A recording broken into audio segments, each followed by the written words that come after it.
Hi, I'm Romy Weltman. I play M. Cypress on Revival, and you're watching Pop Culture with Pat. What's your favorite scary movie? Hey guys, welcome back to Pop Culture with Pat. So excited to be joined by today's guests. Today I'm talking to Romy Weltman, who plays M. Cypress in the series Revival. Romy, thank you so much for your time today. Of course, thank you for having me. You're very welcome. I'm so excited to talk to you about this show. I'm going to give a heads up. There will be spoilers for at least episodes one and two. So if you guys aren't caught up on the series, make sure you are. But I have a feeling if you're watching this, you probably are caught up. But yeah, loving the series so far. Just the concept. I wasn't familiar with the comics prior to coming into the series, so I think that made it even more fun to check it out. I'm curious for you, kind of what was your initial reaction when you got the scripts, you were going through those, reading those? Were you familiar with the comic prior to getting cast in the series? I actually wasn't familiar with the comic, to be honest, which I'm both upset about because it's something I definitely needed in my life, but I'm also happy about because I got to discover it while discovering M while filming Revival. But I originally auditioned for K, which is M's roommate. So when I got the audition, I did like a deep dive. I knew it was based on a graphic novel, and I couldn't find Kay in the graphic novel because she's actually a unique character to the series. And as I just dove in, I fell in love with this character, M. And then months later, I got an email that they were still searching for M. Cypress and they were filming in 2 weeks. So I kind of didn't really believe it. But I was like, I'll just give it my best shot. And then once I got cast and I got all the scripts, I just fell so in love with the story without giving too much away. In the next 10 episodes, the story is going to take you in places that you will not see coming. I it's there's something beautiful about reading scripts like a story as well, and I just feel like I got to experience a lot of different emotions while reading all the character storylines. And what was it about that spoke to you about not only the story, but this character M that made you feel like that you wanted to be a part and help tell this story, bring it to the small screen? Yeah, it's something about the writing. Our writers room just does such a wonderful job with also using what Tim and Mike have created from the world of Revival. And when I read M's story, the original audition scene was actually the scene in episode one with Dana in the car, and another scene in episode two. That's a pretty big scene between Dana and M and Wayne. And I just felt like I really related to how frustrated she was that she wasn't being seen the way that she really wanted to be seen in the way that she saw herself. And I think just being a teenager, I mean, now I'm much older, but when I was growing up, I feel like nobody really understands that teens are experiencing things for the first time. And I feel like everyone looks at it as something so small. Like everyone's like, oh, well, it'll pass. I've been there. But they don't realize when you're going through it for the first time, it's such a big deal. And then add all of the other elements of things that Emma's going through. I just thought her story was very beautiful and well written in terms of mental health and just being able to open conversations about something that's so stigmatized. I felt really honored to be a part of. Yeah, she's a very complex character for sure. And I thought it was interesting too, because again, coming into this not being familiar with the series at all, we've had a number of whether it be films or series that have explored the undead over the years. So what was it like to kind of explore this genre from a fresh perspective? Yeah, it was so cool. I really do love supernatural series. I love anything that's a little jarring at first. It makes you question and just have conversations. And what I really loved about the revivers in this story, or what people think are the zombies of the story, but we really don't like that word in the revival world, is they're just themselves. And I think there's something so human about just judging people so quickly and realizing we all just want to be accepted and we all just need to be kind to each other and treat each other how we want to be treated. And I think this undead story takes it into a whole other level of conversations about just making people feel small because of who they are. Yeah, no, I really enjoyed that aspect of it. And so go back, like whether it be reading the scripts or even like filming a specific scene, do you remember the moment where you were doing that and you took that moment and you were like, I really understand this character right now? Yeah. The barn scene was actually one of the first at the end of episode one, beginning of episode two, the whole reveal. That was one of the first scenes we had actually shot near the. It was one of my first times on set, definitely my big first stunt day on set. And I think just holding that scythe, something about it was just like, yeah, I get her. I do want to say also when I put on the hoodie during the wardrobe process before we even started filming, when I got to wear that hoodie that comes out later in the season and is so iconic to the comics, there was something about that I was like, ooh, I'm this character. But then holding the scythe, I'm embarrassed, but I got really emotional. And I think that's what really helps charge that scene emotionally was me just being very overwhelmed with the fact I'm getting to play M. Cypress. I know she is important to so many people and I understand why, and just getting to be a part of this world. It was a very overwhelming, wonderful feeling that I'm not usually super emotional as Romy, but I was like, whoa, I'm sure I cried a lot on the set. But talk about you. So you were saying that was the reveal moment. That was kind of like one of your first scenes that you shot. So it's like talk about kicking things off with a bang, filming a moment like that that you know as like all the readers of the comics and stuff like that that it's a very big moment for the series. Yeah, what's also crazy is I feel like people don't realize when you're filming TV that things are shot so out of order. That actually the first scene I shot ever as M was the scene with Andy McQueen, who plays Ibrahim in episode five. Oh So we wow. started with like the end of episode five, which we also thought was very beautiful because we kind of got to work backwards in terms of these characters' journeys, seeing where they end up already halfway through the season and how they got there. So it was kind of, it worked out in a very beautiful way too. Yeah, I never would have guessed that, but being someone like talking to you guys, doing these interviews, I've learned that kind of over the years that you can shoot out of sequence, but I never would have guessed that being someone if I was just watching these shows that I just assumed that you guys would go in order from the first episode and go to the end of it. But Yeah, does that it ever makes throw you off? this one was unique because we actually did shoot 5 episodes at a time, which I have never done before. When I was younger, I did this show called Backstage, where it was a family channel show, and we did 2 sets at the same time. So we were basically filming 4 episodes at a time, but it was different sets. So we were on like different areas of the same lot. Um, this one, it didn't throw me off. I think it actually helped us just get so in tune with these characters because we had to understand where they were coming from at every second of the day. Um, I had a journal that was supposed to be Romy's journal throughout filming that kind of turned into M's journal, which helped me a lot. Like I kept that close to me on set. So anytime I was just like, where am I? I had kind of all of the episodes mapped out and emotionally where I was coming from to help me out personally. And so how has the concept of death, how has that changed for your character after Revival Day?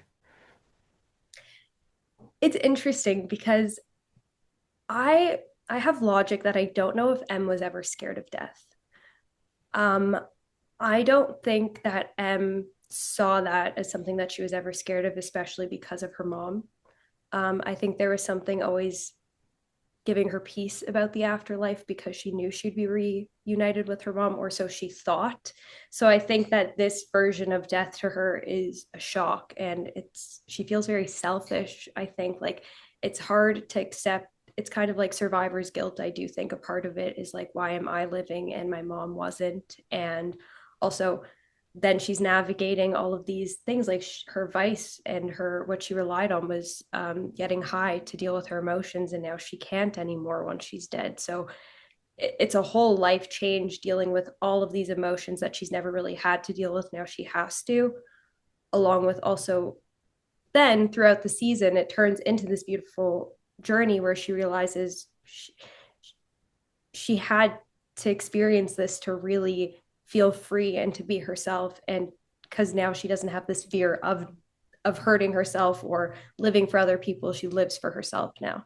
Yeah, I was gonna follow up on that. You were kind of going into it. Just M goes through quite a bit, especially just in this first season of this series. So I imagine that must have been a blast for you getting to explain or explore the wide range of different emotions that your character goes through in this first season. Yeah, it was a it's an actor's dream to play M, and I think it's also really interesting because of what you said with the how does her view of death change. I guess as I was talking about it, I realized at first it's a shock, but then it does turn into this beautiful thing where she's able to live this life she never got to. And I think I didn't even know where Em was going to go throughout the season. And I think together we kind of found that, which sounds cheesy, but I feel like I got to learn a lot about myself through this character and how she dealt with just new situations that she's never had to before. Yeah, now playing this role too, I imagine obviously a lot of fun, but were there ever any times, was it draining at times too, just to kind of go from one motion to the other throughout these, these different episodes? That's a good question. I feel like for me, acting is a bit therapeutic. I think as Romy, I'm not the most emotional person. I don't really know how to express my emotions, which is probably why when I have a character put on, it makes me feel better and more vulnerable. I think it is my emotions. It's just people are viewing me as somebody else. So I think that's kind of always helped me express myself. So I think in ways it was really therapeutic. And then in other ways, of course, there are days where you bring home your characters life and trauma. But the beautiful thing is about set, we would just have so much fun. You'd have no idea we were crying and screaming and killing 2 minutes before. And I think we all, especially Mel, made a really big point to make sure that we were all having fun. And our showrunners too were always checking in, making sure like you're good, right? And I'm like, yes, of course. I'm Yeah. happy. I'm honored. And I think that's always what you have to remind yourself when playing these characters too. Yeah. Physically, it was the most draining character that I've ever played, though. That I mean, I totally understand that, but yeah, I love how the show it does a really good job of balancing. There's plenty of comedic moments, but then the show also isn't afraid to explore darker elements and themes as well, and that's really hard to do sometimes because if you don't get that balance, then it just kind of throws the whole thing off. And I think that you guys have done a really good job of being able to balance that in this first season. Well, thank you so much. I think it's also important because everyone deals with grief so different. And I think that's obviously what our show is about is dealing with grief and experiencing something nobody's ever experienced before. And no, it's not a universe, it is a universal experience. It's something everyone does experience at some point, but nobody will ever experience it the same. And I think it's also really cool seeing the two Cypress sisters and seeing how they've both completely dealt with such a loss so differently. Dana uses humor as her coping mechanism. M turns to Oxy. So like there's very different ways of dealing with it. And I think that's something that our showrunners and our writers did very well too. Yeah, agreed. And speaking of the Cypress sisters, so Mel plays your sister in the show. Can you just talk about how you guys wanted to approach that relationship and how that relationship and dynamic kind of changes a little bit, especially after Revival Day? Yeah, it was really cool meeting Mel. First of all, just the first time I met her, she's an instant connection. She's just somebody that makes you feel so safe and seen and comfortable from the get-go. And I think the first time we really talked about it, we went on a walk together after dinner, and she actually has a brother with I think a 9 year age gap, and I have a brother with a 9 year age gap. So we also talked about the big age gap that Dana and Em have because I think that's very important and explains a lot about their relationship too. Um, but the main thing was is kind of what I mentioned earlier in terms of working backwards because in episode 5 there, without spoiling anything, they do have this moment that they've never had before, and we kind of had to figure out how do the Cypress sisters get to this point, how do they go from being so distant with each other to finding this thing that brings them together. And then it turns into they would do anything to protect each other, where they start forgetting about themselves and only worry about each other. And I think that's really unique and interesting. And I think that the Cypress sisters are in for quite a journey. And I think they're going to learn a lot about each other. I think more so Dana's going to learn a lot more about Em than she realizes, which is also funny. We talked about things that, like, when growing up, I would maybe hide from my big sister. I have a big sister who's 4 years older too, because I was like, maybe I'm nervous she was going to lecture me instead of be excited or something. Yeah. So we did talk about that. And when you have an older sibling that's so much older, I think it does kind of go to, are they my sibling or are they my other parent? And I think that's something Em and Dana always have to deal with. And it's mentioned in the series too that revivers, they kind of get to have a second chance at life, but there is a number of people in the town that kind of look at them a different way after the events of Revival Day. So, can you just talk about getting to explore that dynamic with your character M as well? Yeah, I mean, it's so funny because my family didn't know anything going into watching. And they were all like, don't tell dad. And my dad turns to me and goes, how dare you not tell your father? And I was like, okay, let's take a step back and look at how my dad's reacting to the entire town. He's going crazy and he's actively saying that these revivers could be dangerous. He doesn't want them around. He wants them to be very othered, which is a very big point in our show. And I think with that, how could you accept yourself and nobody around you wants to accept you, especially the one person that's supposed to love you unconditionally? When they're making this big thing. So I got very defensive to my dad, being like, look, you got to cut her some slack here. It's, she also, you see in episode one, she tries to tell her dad. She really wants to. Of course, she wants the help. She wants her family to know, but there is this huge fear, and people are scared. I mean, Arlene didn't really help that case at all with scaring people and being good revivers. So I think there is just this constant fear of what if that one person finds how to end our lives again? What if that one person, death is so uncertain, and now that we're living while we're dead, there's also that uncertainty too, which is just so interesting. But I think M's biggest obstacle is the fact that her dad just hates revivers. Yeah, that's very hard when you have someone that close to you, especially when it's someone in your family, feel that way. And like you said, wanted so bad to tell him, but then kind of hears how he feels about the whole situation. It's like, oh, okay, maybe not. 100%. And also, which we'll get into in episode two, Wayne has always been extremely protective over M as well because she has OI, which is brittle bone disease. And I feel like M, and also them with her drug addiction, they've just been through so much that I feel like M does feel this huge weight of being another burden in Wayne's life and causing him even more pain. And he kind of is the way he is because of how much he's been through in life. And I don't think she wants to add any more to that. I thought that was an interesting wrinkle to the character too, when we found that out about your character that she had that while she was alive and now doesn't have to deal with that like anymore where she's a reviver. So yeah, some really interesting dynamics. And I saw it was like another interview that I had saw that you had done and just talked about how as you kind of got more into acting, it seemed like you've become more of a horror fan. So me being a big horror fan myself, what is it that you love about the genre so much now that you've kind of gotten more into it? Well, Aaron, our showrunner, always says horror with heart.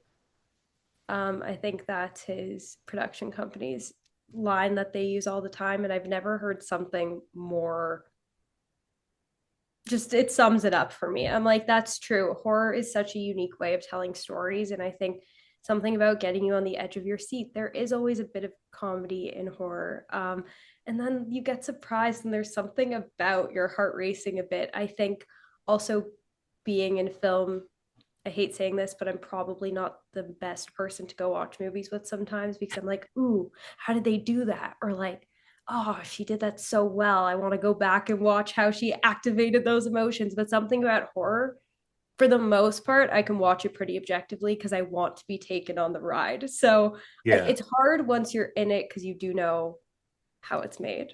Oh So yeah. you also want to make sure that it's done well. But there is just something so special. I also think horror, even like when it comes to revival, I think it's very unique. And oftentimes there are deeper subjects that are meant to be talked about. And I love a good movie that just you watch it and you leave the theater and you continue to talk about it for the next hour or two with whoever you went to go watch it with. And I think horror always gives you that opportunity. Yeah, no, there's so much that so many different like subgenres that you can explore within horror, and I feel like you can't necessarily maybe do that with all the other genres that we have out there. So, um, but yeah, speaking of just so I've gotten to work on a couple sets as like an extra like myself, and having the experience of working as an extra, just seeing the behind the scenes, but also the fact of when you're supposed to like pretend that you're having a conversation. So I've gotten a little bit better because it's been a little bit since I've done my last role. But for a while, I would just every show or movie that I was watching, and if there was extras in the background, I was just sitting there going, I wonder what they're having a conversation about right now, kind of going on in the background. It's pretty accurate. I actually always feel bad, even sometimes when I'm in the background too. It is weird because you want it to be as real as possible, but you can't interrupt the actors who are on camera, whose dialogue is more important in that moment. I actually My parents always said that because I grew up a kid actor. So my parents came to set with me a lot, and my mom came to set with me for Saving Hope, which is a medical drama in Canada. And she loves medical dramas. And she was like, I know everything now. It's all gone. It's all Yeah. ruined. She kept watching everything. She's still a diehard Grey's fan. But she's like, I know that they had a surgeon's hand for that. Okay, relax. ruins a little ruins a little bit of like the movie magic, but at the same time, it's also pretty cool. Like I worked on Hubie Halloween, Adam Sandler's movie like Oh, 7 years wow. ago, and we shot, or at least like the parts that I worked on, that was shot in like the dead of summer. It was like July that we did it. I was in the like the funeral scene. It was like July. It was like 90 something degrees, I think, that day. So it was very hot. We're all wearing these black suits. And then just I remember there being a person that had these bag of leaves. And then there was like a little fan and they were dropping the leaves down, coming down. I'm like, oh, okay, that's how they do it. It's unbelievable. You were probably boiling. Yeah. Oh yeah. But it was worth it. It was so much fun. Even though well, I guess for certain people, I'm sure some people just standing around all day, maybe it's not fun. But if you love this kind of stuff, just being there on the set and getting to watch everything else kind of playing out, I loved it. It was a blast. What are some of your where you've become kind of more of a horror fan now? Like what are some of your, favorite films or even like shows out there? Ooh, Haunting Hill of Bly Oh, The Manor. Haunting of Hill House or Bly Manor? Yes, Bly Manor. I recently watched, and I actually this is the first time I've been scared in a while. Like actually scared, which I always really appreciate. What else? Insidious will always have a really big place in my heart because again, it's the first horror movie that I really watched as a kid. I was like, I'm ready. I'm a big girl. I'm ready to sit down and watch this one. Oh man, that jump scare must. So you said you watched it when you were a kid, the scene where the demon pops out behind the head. As an adult, that kind of scared the crap out of me. So Yeah, that's why look, at the time it probably wasn't the smartest decision, but now looking back on it, it does always have a special place in my heart. And then what did I see recently with Lily Rose Depp? oh, Nosferatu. Nosferatu. Thank you. Thank Yep. you. That's So probably got good. to be up there right now because that's a movie that I left and I was like, what did I just watch? And I had to talk about it for 2.5 hours. And I probably need to go see it three more times to fully understand everything that they were trying to convey. And I think that's what horror is about. Yeah, those are some of the and I mean some of the best filmmakers. My favorites right now. You got Robert Eggers for Nosferatu, and then Mike Flanagan for the Haunting of Hill House and the Haunting of Bly Manor. I think Yeah, two of the like some of the best directors like working, especially in the genre like today for sure. for sure. Horror is good. Also, slashers cool too. Like any Yeah, esque movie. Like I love the Screams also, which is horror and slasher. Scream's the first Scream favorite film of all time. I've lost count how many times I've seen that movie over the years. So Drew Barrymore. yeah, Like classic. you just you can't top it. And I can't believe that we got a seventh one coming out this next year, and it sounds like they already have plans for an eighth one as well. So the That's franchise that just keeps on going. But Romy, to wrap things up for you, is there anything else that you would like to say about just your experience of working on Revival and kind of I don't know if you can tease anything about the rest of the season of what fans can expect? yeah, it was the coolest experience ever. I'm so grateful to have worked with also Luke and Aaron, our creators and showrunners, because I feel like they also I've never had such a collaborative experience on set before where they really said, she's yours, you're her. Let's work together and create the best and story possible. And I got to just learn so much. And to tease something, I did get to change a big part of my look with my hair, which will come out later in the season. And I thought, just as an actor, to experience that and go through that for such a big story and such a big role was a very big pinch me moment that I'm very excited about. And I'm really excited for the world to see where this goes and to meet many, many new characters also. We've got some great characters in there besides the Cypress family as well. Oh yeah, I can't wait for fans to see the rest of the season. I can't wait to see the rest of the season. And as far as just like keeping up with you moving forward too, where can fans stay up to date with you? Yeah, you can follow me on Instagram. It's just Romy Weltman, my name. That's the big social media I use. I'm not gonna lie, all of the tweets are making me highly consider getting Twitter or X, I guess it's called now. I'm Yeah. really out of touch with Twitter, but and I've always been kind of freaked out about it. But I've been seeing so many wonderful tweets, and I know that Mel's gonna live tweet. So I'll consider it. But when I'm there, I'll post it on Instagram. All right, great. Well, Romy, thank you so much again for your time today. It was wonderful getting to talk to you about the show and your character. Congratulations, and you're welcome back anytime in the future. Oh, thank you so much. I'd love to come back. Hi, I'm Romy Weltman. I play M. Cypress on Revival, and you're watching Pop Culture with Pat.